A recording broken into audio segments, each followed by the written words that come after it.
હાલો મારા મનમોજીલા વાલીડાઓ, આપણે દરરોજ બોલીએ છીએ એવા વાક્યો લઈને આપણે આવી ગયા છીએ. અહીંથી અંગ્રેજી બોલવાની શરૂઆત કરવી જોઈએ. ચાલો આપણે એવા વાક્યો કે જે દરરોજ રોજિંદા જીવનમાં બોલીએ છીએ. ચાલો લેટવાળા વાક્ય લઈને આપણે આવી ગયા છીએ. લેટ, પછી મી, હંમેશા મૂળ ક્રિયાપદ, અન્ય શબ્દો. લેટવાળા વાક્ય છે એ પરવાનગી સૂચક એટલે કે મંજૂરીવાળા વાક્ય છે. એક પ્રકારની મંજૂરી. આપણે કેમ કહી, મને બોલવા દો, મને જવા દો, મને રોકાવા દો, મને લખવા દો, મને ગાડી ચલાવવા દો. ચલો લેટ એટલે દો, મી એટલે મને, લેટ એટલે દો દિયો, મી એટલે મને, મૂળ ક્રિયાપદ, અન્ય શબ્દો. ચાલો થઈ જાવ તૈયાર. લેટ મી ગો, મને જવા દો. લેટ મી ગો ધેર, મને ત્યાં જવા દો. લેટ મી સ્પીક, મને બોલવા દો. લેટ મી સ્પીક ઇંગ્લિશ, મને અંગ્રેજી બોલવા દો. લેટ મી કમ, મને આવવા દો. વિથ યુ, તમારી સાથે, મને તમારી સાથે આવવા દો. લેટ મી ઇટ, મને ખાવા દો. આના જેવા હજારો લાખો વાક્ય બને છે.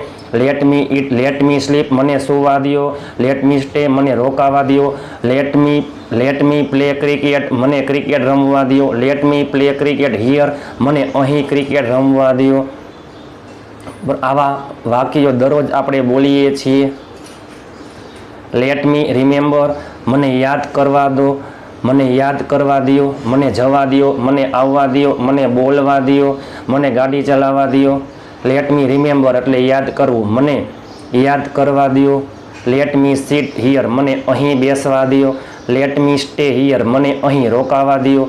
લેટ મી ડ્રાઈવ, મને ચલાવવા દો. શું? યોર કાર, તમારી ગાડી, મને તમારી ગાડી ચલાવવા દો. લેટ મી લર્ન ઇંગ્લિશ, મને અંગ્રેજી શીખવા દો. લેટ મી ટોક, મને વાત કરવા દો. વિથ હિમ, તેની સાથે, મને તેની સાથે વાત કરવા દો. લેટ મી કાઉન્ટ મની, મને રૂપિયા ગણવા દો. મને રૂપિયા ગણવા દો. મને રૂપિયા ગણવા દો. લેટ મી ગો, મને જવા દો. અલોન એટલે એકલું, મને એકલો જવા દો. મને એકલો જવા દો. લેટ મી થિંક. ચાલો મિત્રો, મારા મન મોજીલા વાલીડાઓ, લેટ મી થિંકનું તમે નીચે કોમેન્ટ કરી નાખજો. મને અંગ્રેજીમાં ટાઈપ કરવા દો. મને અંગ્રેજીમાં ટાઈપ કરવા દો. Let me type in English. Let me type in English. ચાલો મને ચા પીવા દો. ચાલો લેટ મી થિંક અને મને ચા પીવા દો. આ બંને વાક્યનું તમે નીચે કોમેન્ટ કરી નાખજો. લેટ મી થિંક અને લેટ અને મને ચા પીવા દો. ચાલો મને અંગ્રેજીમાં બોલવા દો. Let me speak in English.